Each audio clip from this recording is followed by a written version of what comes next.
Happy New Year. I'm not fond of saying, thank goodness last year is over. I can't wait for 2021. Actually, when you turn back the clock and you look at 2020, for most people, it was a really good year. I'm certainly aware that we have all been affected by COVID, but many that I have spoken to have handled the situation really well. For the most part, business owners are telling me that they had the best year ever, and families saying they had the best summer ever as they spent more time with family and less time doing other things. For us, that was the case. We were lucky to have Kendra home for one more summer, and I was not sure it was ever going to happen again. We went back to our roots. We spent many hours on the lakes, going for walks and connecting. Also, iWealth is very healthy. We have a great team that serves our clients every day. So here's to a great 2021, in the hope that we all get a new sense of optimism as we turn the corner in January. As I sit down to write today's newsletter on January 5th, there are some major political issues going on in the country.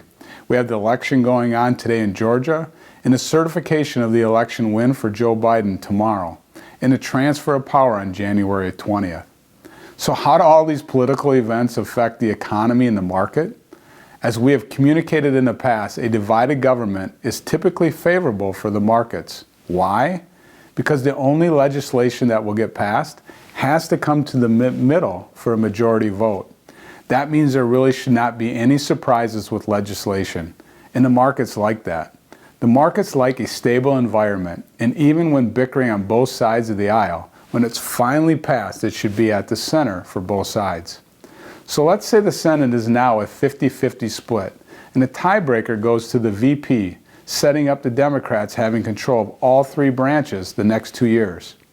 In order for them to pass major bills such as the Green New Deal, Medicare for All, they would need a 60 yes votes. That would be difficult if it's not a good bill seen from both sides.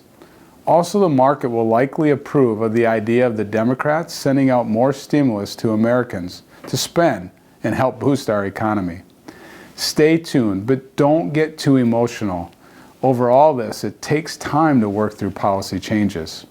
This is the greatest country on earth, and our founders knew it when they were setting this thing up. No matter where you sit on the political side of things, you have a right to vote and make your choice for how this country should run. And this isn't anything we should ever take for granted.